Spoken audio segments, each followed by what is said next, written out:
Today, we're going to talk about how to sleep better, especially for those of you dealing with chronic conditions like diabetes, depression, anxiety, or fibromyalgia.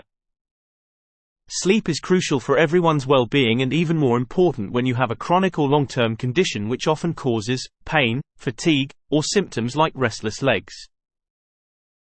When we have a condition, we need to be more focused on taking actions that will help us to sleep, because disturbed sleep can aggravate our symptoms, and our symptoms can lead to disturbed sleep.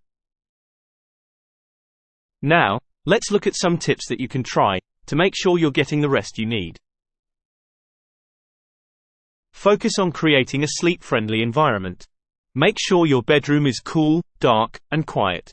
You can use blackout curtains, a white noise machine, or even earplugs to block out any disturbances.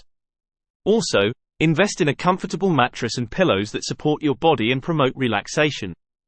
This is especially important if you struggle with pain.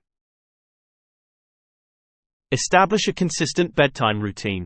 We all know some activities like reading, taking a warm bath, or practicing relaxation techniques such as deep breathing or meditation can help to set us up for sleep. However, when you have a chronic condition, you will also need to think about taking your medication on time, or taking pain meds before sleep, to prevent pain waking you up in the night. If you struggle with anxiety, journaling before bed, to process events from that day, can help reduce nighttime anxiety. The trick is to get into a routine, and do these activities regularly each day. This will send a signal to your body that it's time to wind down and prepare for sleep. Our bodies are designed to have a natural sleep and waking cycle which is regulated by the hormone melatonin. Certain conditions, medications and stress can interfere with melatonin. Actions that can help this cycle to stay regular are going to bed and waking up at the same time every day. Avoiding too many naps. A short nap of less than 30 minutes is fine and can help fatigue. Avoid caffeine and heavy meals up to 3 hours before bed. Limit your exposure to screens at least an hour before bedtime. The blue light emitted by phones, tablets, and computers can interfere with your body's production of melatonin. Try calming activities like reading a book, listening to soothing music, or a relaxing visualization. And manage your condition as well as possible. This can help to reduce the severity of your symptoms and improve your overall quality of life.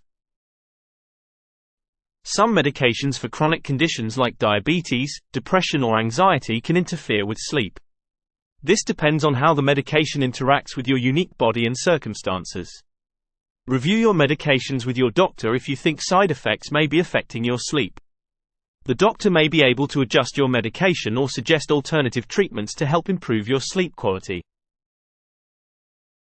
When we have chronic health conditions, they can lead to stress and anxiety. Managing our stress is crucial for better sleep.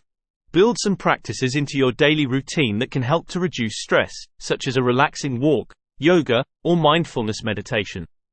Counseling, journaling or talking with a friend can also be useful tools for dealing with stress and anxiety, and can help improve your sleep quality. Lastly, if you're dealing with a chronic condition that's affecting your sleep, it is important to consult a healthcare professional about it, as sleep is such a vital part of managing your condition. You may feel that disturbed sleep is just part of your illness, but it is worth trying to improve the situation by speaking to a professional.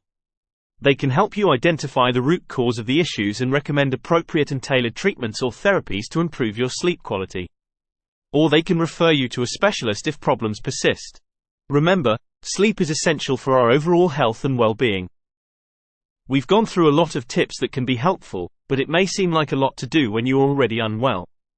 Try making one small change today, for example setting an alarm for going to bed and waking up, or trying a relaxing visualization before bed. Get into a routine with one change before adding in another one, so that you don't get overwhelmed. Leave a comment below and share the one change you will make today. By following the tips in this video, you can work towards improving your sleep quality, and this will help you manage your condition too. If you found this video helpful, please give it a thumbs up, and don't forget to subscribe to Wellbeing Club for more health and wellness tips. Sleep well and sweet dreams.